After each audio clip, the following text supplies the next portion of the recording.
नमस्कार. संभाषणाच्या वेळेला नेमकं काय झालं, आरोपीला कोणती संघटना मदत करत होती का याचा तपास जो आहे तो करायचा आहे. संभाषणाच्या वेळेला त्याच्यासोबत असणाऱ्यांचा तपास करायचा आहे असं सरकारी वकिलांनी म्हटलंय.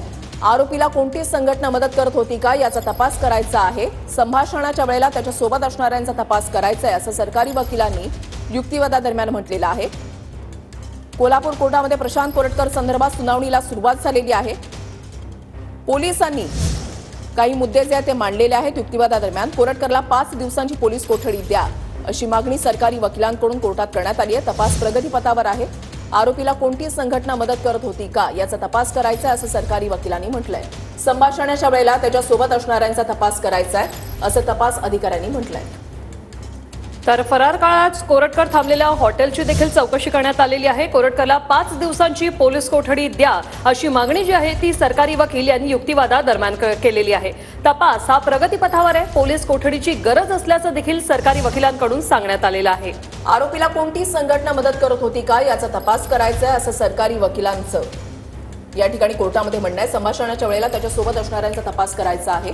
आरोपीला कोणती संघटना मदत करत होती का याचा तपास करायचा आहे असं सरकारी वकिलांनी युक्तिवादादरम्यान म्हटलंय. कोल्हापूर कोर्टात सध्या कोरटकरच्या सुनावणीला सुरुवात झालेली आहे. सरकारी वकिलांकडून युक्तिवाद सुरू आहे. यात 5 दिवसांच्या पोलीस कोठडीची मागणी केली आहे. तपास प्रगतीपथावर आहे. पोलीस कोठडीची गरज असल्याचं सरकारी वकील म्हणाले. आरोपीने ज्यांची नावं घेतली आहेत त्यांचा उद्देश तपासावा लागणार.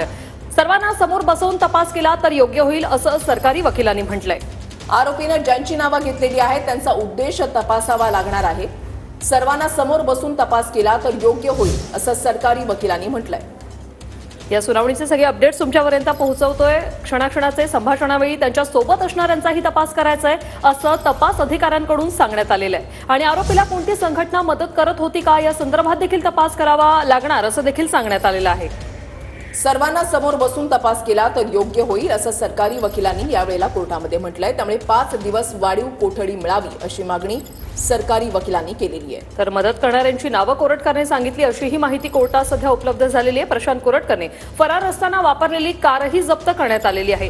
कोर्टातल्या सुनावणीचे हे अपडेट्स आपण पाहतोय. इतिहास अभ्यासक इंद्रजित सावंत यांना धमकीचं हे प्रकरण आहे. कोर्टात सुनावणीला सुरुवात झालेली आहे. 5 दिवसांच्या पोलीस कोठडीची मागणी सरकारी वकिलांकडून करण्यात आली आहे.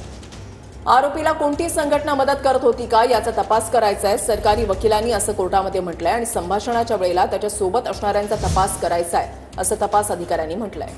अनेक मुद्दे आहेत. यात कोरटकरला आर्थिक मदत कुणी केली हाही तपास करायचा आहे. आणि मदत करणाऱ्यांची नावं कोरटकरने सांगितली असं पोलिसांनी कोर्टात सांगितलंय. त्यामुळे 5 दिवसांची वाढीव कोठडी मिळावी अशी मागणी सरकारी वकिलांकडून करण्यात आलेली आहे. फरार काळामध्ये कोरटकर ज्या हॉटेलमध्ये थांबला त्या हॉटेलला नोटीस दिल्याची माहिती पोलिसांकडून कोर्टामध्ये देण्यात आलेली आहे. आणि आता सर्वांना समोर बसून तपास केला तर योग्य होईल असं सरकारी वकिलांनी म्हटलंय. तर प्रशांत